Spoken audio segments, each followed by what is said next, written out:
You've probably seen one of these, a Lego brick. But have you ever wondered how it all started and why it's called Lego? Actually, the name is much older than this plastic brick. Are you curious? Let me tell you how it all began. Many years ago, there was a skilled and hard-working carpenter named Ole Kirk Christensen. Ole was a respected carpenter with his own company, but times were hard, so he didn't have much money and had to dismiss his last worker.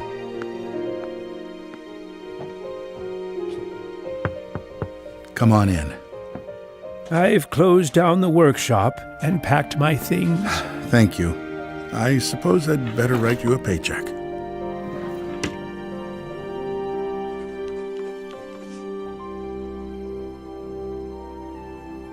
Take care.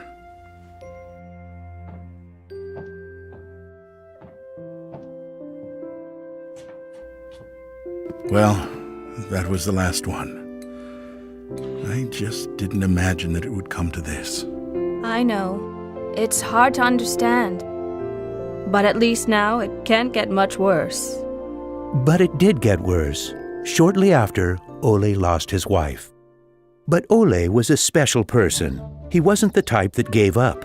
And with the responsibility of his 4 sons, he had to think of something. Ole had gotten an idea, and for him, it never took long to put an idea into action. Ole's little invention made his boys so happy that he thought maybe he should start making toys. Ole decided to give it a try. Luckily, he had saved up a lot of wood from the carpentry production. He could now use it to make toys. Time passed by, and even though Ole was a skilled carpenter and had a good eye for quality and detail, sales were very slow. Luckily, one of his sons, Gottfried, started helping out his dad after school. Together, they just barely managed to keep up the production. Eventually, word began to spread that wooden toys of the finest quality were being made in the little workshop in Billund. One day, a man drove into town, a man who would change Ole's future. He was a wholesaler from Fredericia. I've heard that you're making some very nice wooden toys. Well, one does his best. The wholesaler was very impressed with all the wooden toys and placed a big order before he left. Now there's finally someone who can see the opportunities in what we're doing. Look at this. The wholesaler wants to put a lot of our toys into his store for the holidays. It's going to be a good Christmas this year, but we'll be busy. Now there was a lot to do in the little workshop, and Ole could rehire his former workers. Ole only used the highest quality wood, which was hand-picked and very carefully prepared. They worked day and night to get the order finished, so the wholesaler could get the toys out in stores before Christmas. Is there something wrong, Dad? I'm afraid that we're in big trouble. In the middle of their work, Ole received a letter saying that the wholesaler had filed for bankruptcy and couldn't buy the toys that he had ordered. But what are you gonna do? What about Christmas? Now we can't even afford food? I'll do it. What are you gonna do, Dad? I'll do it myself. I'll drive around selling the toys. There was no time to lose. Ole packed the car with all the toys and drove off. Ole was a very good toy maker, but was not a very good salesman. He didn't like praising himself or talking about how carefully the toys had been made. But he had to keep trying if he was going to sell anything. This is going to be a blast. Is there anything you're interested in? It looks exciting, but I don't have a lot of money right now. Maybe we could trade and call it even. Well, I would prefer money, but... In the end, he succeeded in selling all the toys. He didn't receive as much money as he had hoped, but the family managed, and they had plenty of food for Christmas. Time passed by, but the toys didn't sell as quickly as they had expected. Ole thought perhaps the company needed a good name. What should it be? It has to be a short word. I want it to convey playing well. In Danish, playing well is called leg godt. What should it be? What should it be? Yeah, if only I could get some sort of a sign.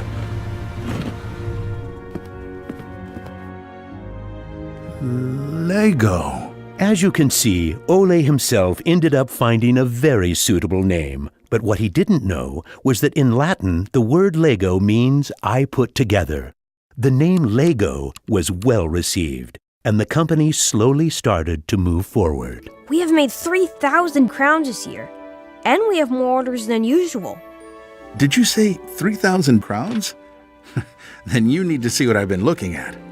Even though Gottfried wasn't comfortable spending money on a milling machine, he could see that it was useful and that the quality of the toys improved. Could you finish the last batch and get it ready for shipping? I will. Dad, I've saved a lot of money for the company today. Really? How? I figured we could save money in the lacquer, so I only coated the ducks twice instead of 3 times. You what? Unfortunately, Gottfried's idea didn't go over well with Ole. Ole made Gottfried unpack all the ducks himself, give them the last layer of lacquer, and bring them back to the train station. Ole believed in high quality and not cheating his customers. When Gottfried returned, Ole explained that that wasn't the way to create a good brand. This little lesson opened Gottfried's eyes to the fact that every detail matters, and only the best is good enough. In the late 1930s, Lego was making a profit. Even when the Second World War broke out, they tried to make the best out of a difficult time. It seemed nothing could go wrong. But a stormy night in 1942 changed their luck.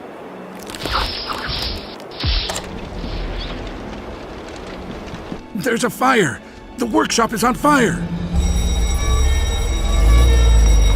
But when the firemen arrived, they were unable to save the workshop. It burned to the ground, and all the drawings and models were destroyed. Ole was beginning to lose hope. All that he had worked for was gone, and he almost lost his company.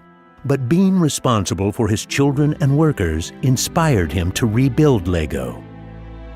A new factory was constructed. Soon the production of wooden toys started again. The little company fought its way back into the market. Gradually, the Lego factory began to run smoothly, and Ole started looking for new challenges. One day, he went to Copenhagen to look at a new machine that had just arrived in Denmark. It was a plastic molding machine, and Ole was very excited about it. Should we buy it? It sure is a good bargain, and it will give us a lot of opportunities. Well, it does sound interesting, but it is a lot of money. I'll take that as a yes. When the plastic molding machine finally arrived, Ole started making little plastic teddy bears and rattles. But he still had the plastic bricks that he had received at the fair. There was something about them that he couldn't stop thinking about. And even though no one else could see the potential in them, Ole decided to redesign and put them into production. But it was when Lego first launched the Gray Ferguson tractor that the plastic toys became a success.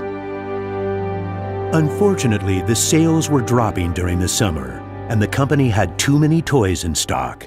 This can't be right. Of course our products can be sold the whole year, not only for Christmas. Gottfried decided that he would go out and sell the toys himself. Gottfried brought his wife Edith as company and moral support. If you can't get cash, then we need butter and eggs. Well, it wasn't that bad. Gottfried was a success in his trip around the country, which helped Lego to get out of its financial crisis. They reached home just in time for Ole's birthday party. Ole turned 60, and the whole family was gathered to celebrate with him. Well, I guess it was a long trip around the country. Hey, I got an idea. Listen. What about a picture with the 3 generations? Everyone thought that was a good idea, and we were placed on the sofa with all the presents and flowers around us. On a business trip to England, Gottfried met the head of a big shopping center on his way home. They discussed the toy industry, and the conversation would be very important to the future of LEGO. Damn this industry. I just think that toys are no good nowadays. What do you mean? I think they're working very well. Oh, they work fine, sure, but there's no system in anything. System? System? There isn't any system. What in the world are you doing, Gottfried? There isn't any system. The toys need an idea and a system built around it. I want to put system into play. Children have only been offered ready-made solutions. They need something different that will strengthen their imagination and creativity. So you're trying to put LEGO into a system? Interesting. That same year, LEGO started producing the first LEGO system of play. Children could now build houses from the LEGO bricks. The town plan gave play a realistic town setting, and with this, children learned about traffic safety. My sisters and I could play with the new LEGO system for hours. Some people said we were the luckiest children in the world because we grew up in a toy factory. It was a huge breakthrough, and Gottfried decided to try selling it outside of Denmark. The system of play was so popular that they managed to sell it to many countries. Look what I just built! That is really nice, Kel. Even though LEGO was meant for only building houses, there was still a lot of opportunities. There was just one problem. I can't lift it up. It keeps falling apart. That made Gottfried wonder. He wanted to find a way to make the LEGO bricks stick together, but that was easier said than done. Gottfried noticed that the LEGO bricks got a better clutch power with tubes inside. Now it was no longer just bricks, but a whole construction system with endless possibilities. This was groundbreaking for the LEGO product. With a child's imagination, LEGO could be anything in the world, over and over again. The imagination is the limit. Look, Dad! Now I can build everything! Unfortunately, Ole never got to see how successful the little brick actually became. Gottfried was left on his own, and he had to go through another fire at LEGO that destroyed most of the wood production. Just like his father, Gottfried knew that he had to try to get the best out of any situation and never give up. Gottfried took the hard times with his head held high. As sales grew, the company also got bigger. He had to think ahead, and he decided not to resume the production of wooden toys and to only focus on the LEGO system. It turned out to be a great decision. Many new models were built, and LEGO got stronger in the toy industry. Sir, which one of these do you think is the best? That one. Even though it got busier at LEGO, Gottfried still had bigger plans. Now he wanted to build an airport, so it would be easier to sell his toys to the whole world. Like father, like son. It didn't take long to put his idea into action. Only 3 years later, Billund Airport was opened. The many guests and business connections who visited the company always wanted to see the modeling department. Gradually, it got so crowded that it was hard for the employees to keep up their work. I think we better wait a while. Gottfried could see that something had to be done. He needed a bigger place to display the LEGO models. I don't want to interrupt, so I'll just put this package of our new LEGO train on the table. Just put it there. Train? The idea grew quickly from an exhibition room to an amusement park. And then we could have a tower so you could look over the whole park from above, the whole town. It will be a land made out of Lego. Legoland! Well, it looks interesting, but how many visitors are you actually counting on? Well, I guess, 200, 300,000? 300,000!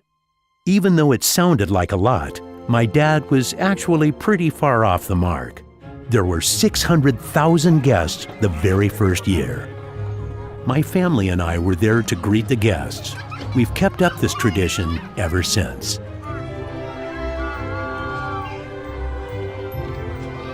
Now you know how it all began. LEGO wouldn't be what it is today if it hadn't been for my grandfather's sense of quality and search for perfection. My father firmly believed in the endless possibilities of the LEGO system. I seek to take the LEGO idea even further, encouraging children to explore, experience, and express their own world, a world without limits. And we are still convinced that only the best is good enough, because children deserve the best.